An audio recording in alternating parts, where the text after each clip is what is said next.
Happy New Year, one and all, and welcome back, dear listeners, to another episode of how we like to start off most months, Candid Cardboard.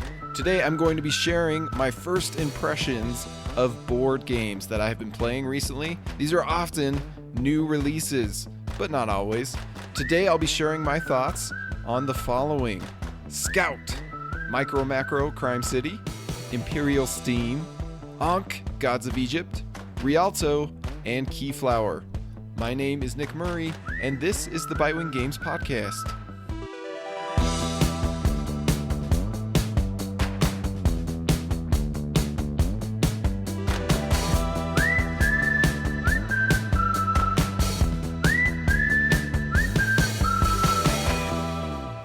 So let's start by talking about a colorful game in a little tiny box. That is Scout by Kei Kajino, which I have 2 plays of so far. Scout is an interesting mix of Bonanza's locked hand of cards and a ladder climbing mechanism similar to Tichu. The new version comes at us from publisher Oink Games, who fittingly crams it into their classic tiny box with a colorful, minimalistic makeover. The only concession that seems to have been made here is the unusually thin, flimsy cards that were likely selected to ensure that everything could still fit in the box. In Scout, you play as many rounds as there are players as you try to accumulate the most points by the end of the game. Each round, the entire deck is dealt out, and immediately one of the most important decisions you will make is whether or not to flip your entire hand upside down. The top of each card will feature a different number from the bottom of each card, with these numbers ranging from 1 to 10. So the first thing you'll have to evaluate is which orientation has the most potential. Just like Bonanza, you are not allowed to flip or reorder individual cards in your hand. So once you commit to one of your 2 options, you'll have to deal with what you've got. The thing to look for is sets of the same number or runs of consecutive numbers that are either ascending or descending. Sometimes you'll get unbelievably lucky with 1 or more sets of 3 or even 4 cards perfectly lined up together. Other times you start out a round with hot garbage, and this is undoubtedly the weakest link in Scout's design. Fortunately, there are a fair amount of clever plays you can make, regardless of the hand you are dealt, and typically, consistent cleverness can really pay off over the course of multiple rounds. While your first ever round or 2 might feel a little too rote, with some experience, some of the more subtle, short-term tactics and long-term strategies start to reveal themselves. On your turn, you may either show or scout. Performing a show means that you must play a better set of cards than what is currently active from a previous player. A set or run of 2 cards always beats a single card. 3 cards always beat 2, and so on, while higher values beat out sets and runs of the same quantity. Typical ladder card play. When you play a show, you claim the active set that you just one-upped and place it in your stash of points. If the next player can't beat your show, then they'll instead have to scout a card from your set, stealing 1 card from either end of the set and slotting it into their hand, wherever and however they please. Scouting is essential to improving your starting hand, yet it's just as important as deciding when to play certain sets from your hand.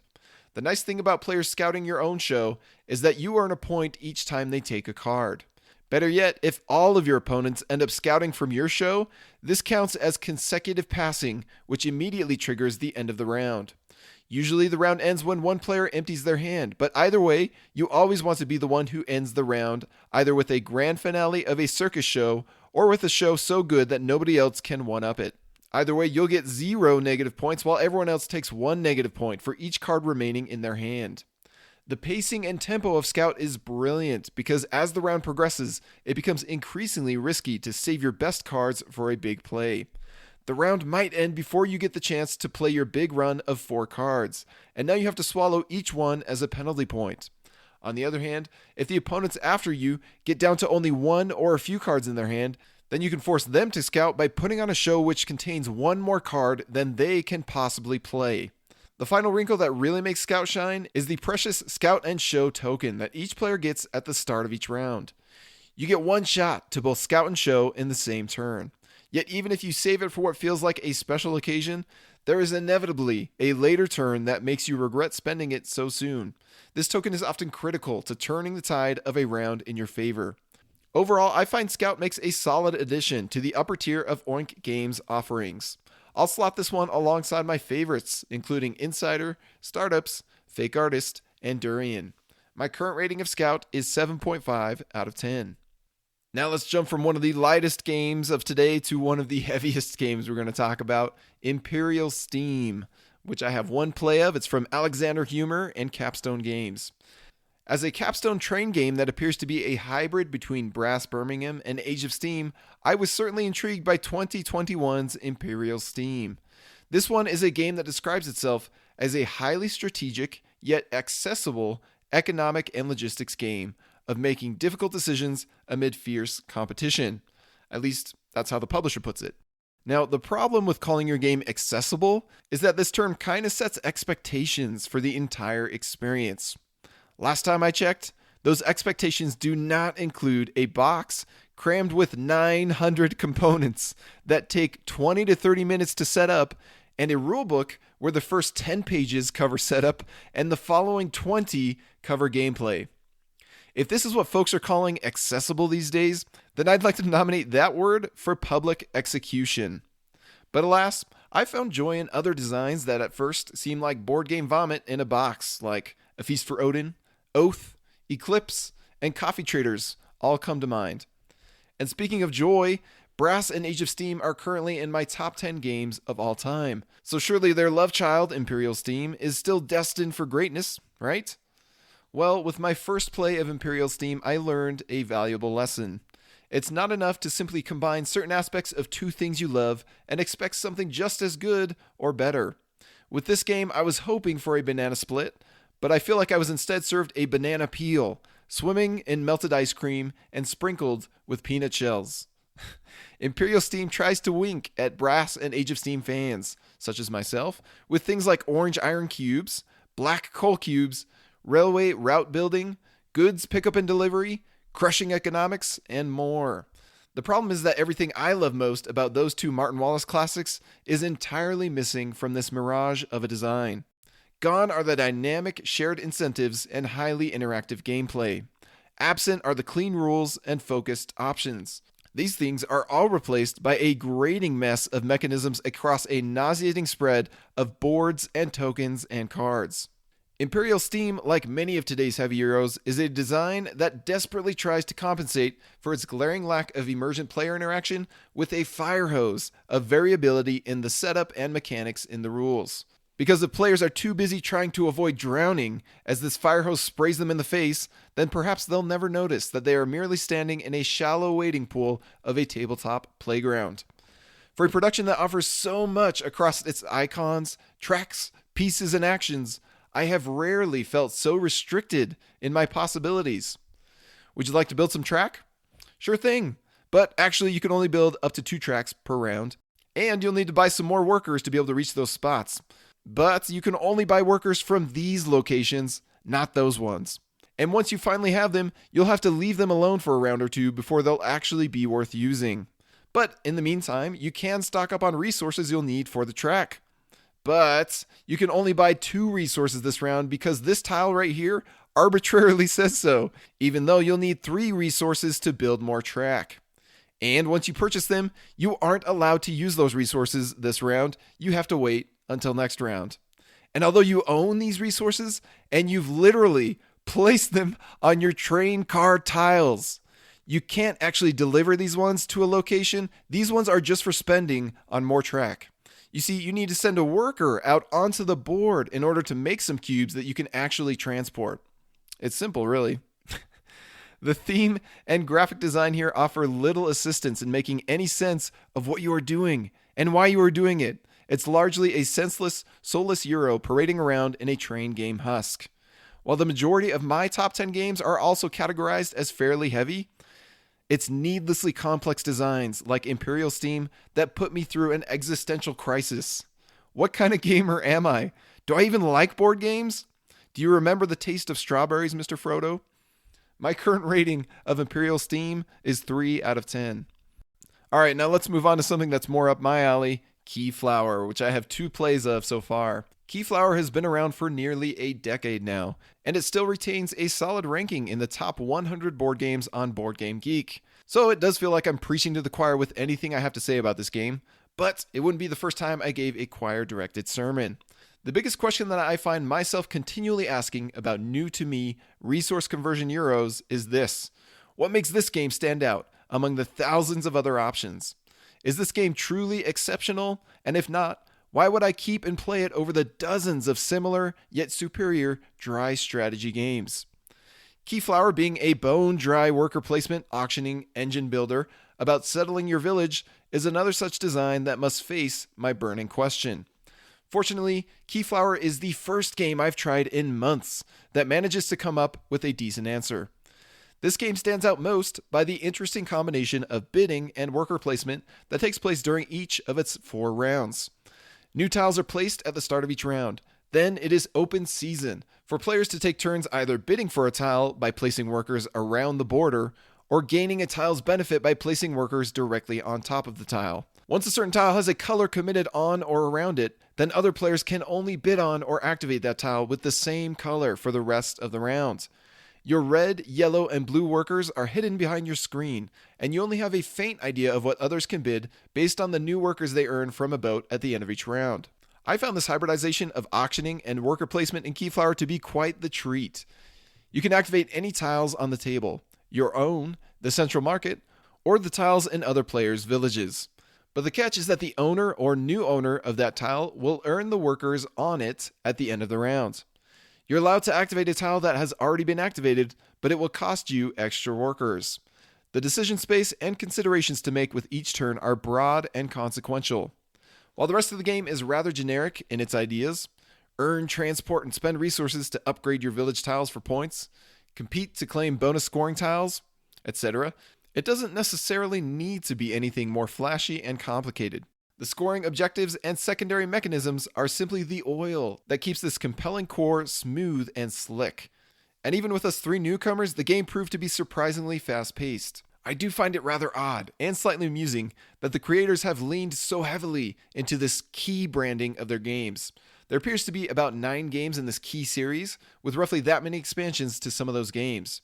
From my amateur perspective, they all appear to be a tangled mess of roughly the same art style and theme with roughly the same ideas, where I'm better off sticking to the cream of the crop, Keyflower, and ignoring the rest.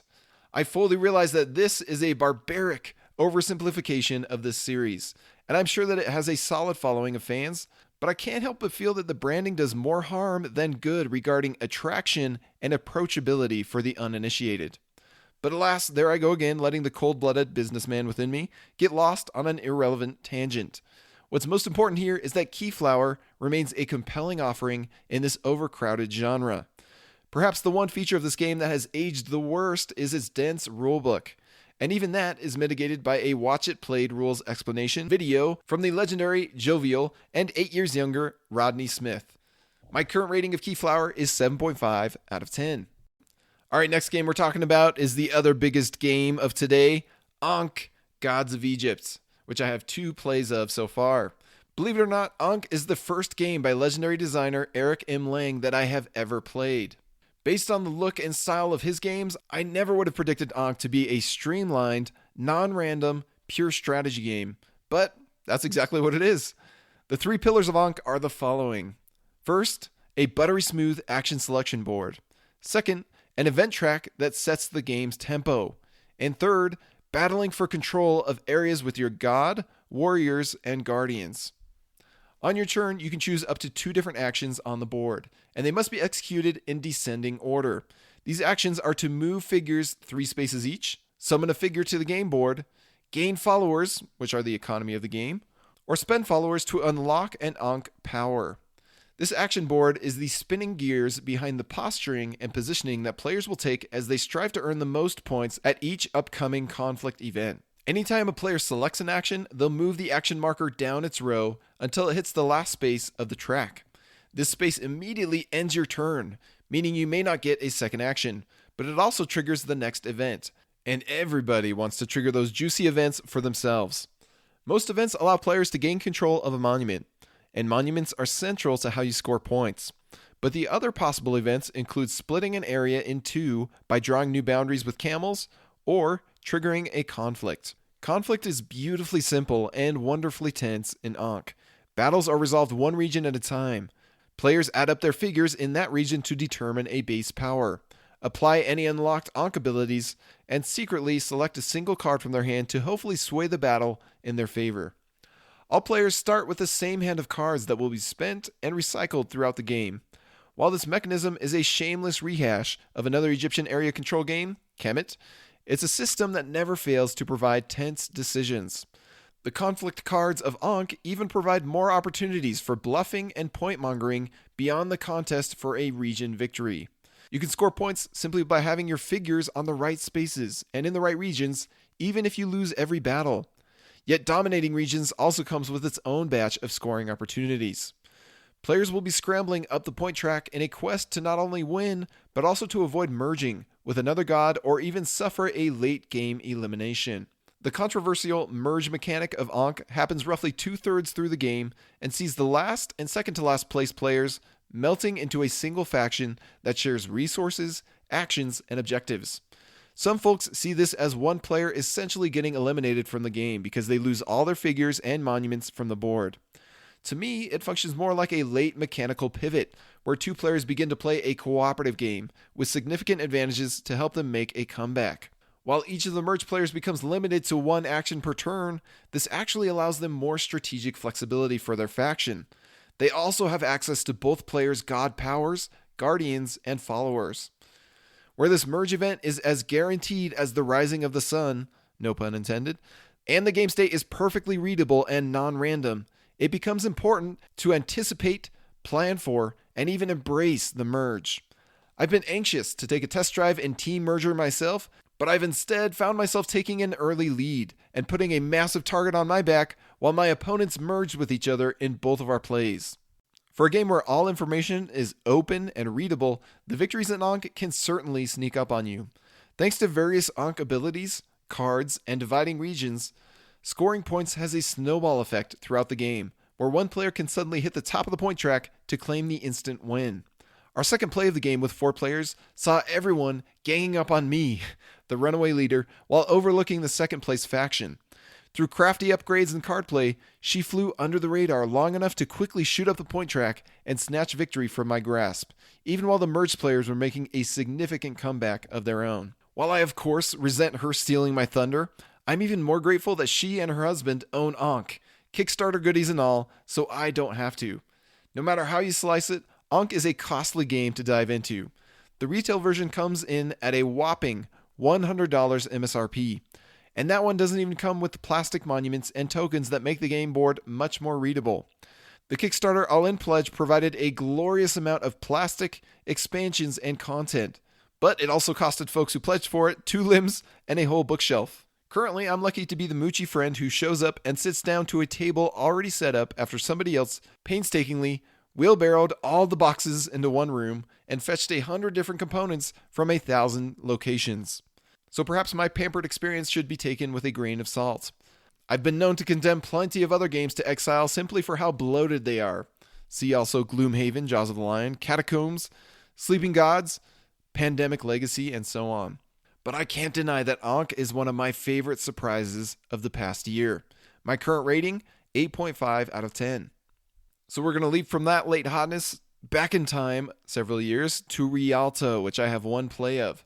Rialto is one of many Stefan Feld designs that sit in the shadows of his most popular works, such as the Castles of Burgundy, Trajan, Bora Bora, Bruges, and so on. Despite this, I found Rialto to be a standout game for a few reasons. One, it's more poignantly interactive with area majorities and auctions galore. 2, it can be played with up to 5 people, where many other Felds cannot. 3, it is being re-implemented next year by Queen Games as New York City. So in Rialto, players are drafting cards into their hand to put towards auctions for various benefits, bonuses, and of course, points. The central focus of the game is to place your council members into 6 districts of Venice to score area majorities. Everything else ties back to the area competition and or auctions. This design actually reminds me a bit of the classic Knizia Euro Taj Mahal. In both games, each round takes place in a new district where players commit cards from their hands and hope to bid the most. Yet where Taj Mahal is a tense game of chicken, Rialto is more focused on efficient drafting and engine building. That's not to say that Rialto isn't tense. In Rialto, it's always beneficial to bid cards from your hand, but the winner of each auction gets a significant bonus. One auction has players scrambling for the favor of turn order and tiebreakers. Another provides tantalizing building abilities, but those building abilities are only useful if you are also bidding for money. Yet none of those things will win you the game if you aren't also bidding to influence the game board of contested districts. I found that all 6 types of auctions were alluring at one point or another during the 6 rounds of the game. The key to success is to know which ones are most important and most easily winnable during which rounds. It helps to observe which cards other players draft so you can plan and execute your bids accordingly. Now, despite me being an increasingly jaded gamer, especially toward generic-looking Euros such as this one, I found Rialto to be a surprisingly enjoyable experience. Time will tell if 2022's New York City will improve upon this formula. It seems to be a more streamlined and balanced design at first glance, but it also tosses out the 5th player option and a whole handful of core mechanisms from Rialto. So it could be 1 step forward, 2 steps back, just as easily as it could be a fully realized design. My current rating of Rialto is 7 out of 10. And last, we're going to wrap this episode up with MicroMacro Crime City, which I have 10 plays of. MicroMacro is what happens when Where's Waldo meets Homicide Detective. In other words, it's a blast. I remember when MicroMacro was first announced, I was actually put off by the concept initially. I didn't love the sound of hunching over a massive, colorless map with tiny drawings that required players to crowd together for excess squinting. While my first impression wasn't too far off from what you actually do in this game, I underestimated how fun it could be. After hearing great things about MicroMacro from other gamers, I decided it was worth trying together with my wife Camille. Rather than spread the map out on our table, we decided to get extra fancy and hang it on our wall. The game also comes with a cheap little magnifying glass, but we haven't needed that at all. The thing that makes this game map special is that it's not just a still image of a single point in time. Rather, it's a tangled spaghetti of timelines where each individual noodle tracks the movement and actions of a unique character throughout their day. So if you spot a woman with a pointy nose and a small handbag who's walking down the street, then you might look further down the street in the direction she's headed and spot her boarding a bus. Or you can look in the direction she came from and see her lounging on her porch earlier in the day. So this map is essentially a stalker's cocaine. But more accurately, it's a playground for investigators. Many horrors can be found littered across this deceptively playful map of illustrations including fresh corpses, vengeful killers, poison shops, and dangerous jealousies. While Where's Waldo is unquestionably a kid-friendly activity, MicroMacro dives right into the deep end of adult themes ripe with murder and seasoned with infidelity, sabotage, thievery, and more. But such is the life of a criminal investigation game. Those who have dabbled in other games of this genre, such as Chronicles of Crime, Detective, a modern crime board game, or Sherlock Holmes Consulting Detective, will feel right at home here. I've tried some of these, including Chronicles of Crime, in the past, yet MicroMacro instantly and easily becomes my favorite of the bunch for one simple reason. It's all fun and no fuss. In MicroMacro, there is no fiddling with antisocial phone apps and endless QR codes. There is no mandatory recitation of exhausting paragraphs of poorly written dialogue that require you to read between the lines. And there is no heaping of components that players must dig through to set up and play the game. This one only requires a few case cards, a map, and your natural detective sensibilities. Each case begins with a new crime. Mr. Cabbage was found shot in the back alley behind the pharmacy, and a starting prompt such as, find the scene of the crime. From there, you can continue to follow the prompt cards as you complete one after another. Once you find the crime scene, the next card will say something like, what was Mr. Cabbage doing before he was shot? As you scan the perimeter of the pharmacy, you may spot Mr. Cabbage across the street, buying himself a tasty sausage at the sausage stand. Yes, this game does have a sausage stand, and yes, the game is made by Germans. Actually, there's one case where somebody gets multiple sausages in the same day. It's pretty hilarious. Anyway, each prompt card will point you in the direction of where to look next on the front while confirming the answer to the prompt on the back. For each case, you are supposed to hand all the cards to one player, who spoils the answer for themselves after the group makes their guess, and they'll either confirm the correct answer or tell everyone else to try again. This system works well, as the back of each card only offers a minor spoiler for the current plot thread that you are following, and the lead detective can still participate in each step until the group settles on their answer. But I didn't spend my childhood watching hours of Psych and Monk training in the ways of a detective just to have prompt cards hold my hand through criminal investigations. Nay, I've been preparing my whole life to take on the advanced mode of MicroMacro Crime City. You see, in the advanced mode, the prompt cards are cast aside and ignored. For each session, you simply look at the first card to discover your next case, and then you get to work combing over the map for clues. This is where things get really fun. What starts out as the scene of a rabbit man crushed beneath a piano quickly unravels into a full-blown investigation. Who was this rabbit man victim? Where did he live? What were his hobbies? Who came in contact with him on the day of his death? Where did the piano come from? Was this a coincidental accident or something more sinister? Spoiler, it's never a coincidence. This is Crime City we're talking about, after all. Formulating these questions and uncovering the answers, completely unaided by prompts, is where MicroMacro is at its best, especially as a two-player game. With 2 players, you can put your heads together, bounce ideas off each other, and bask in dramatic discoveries.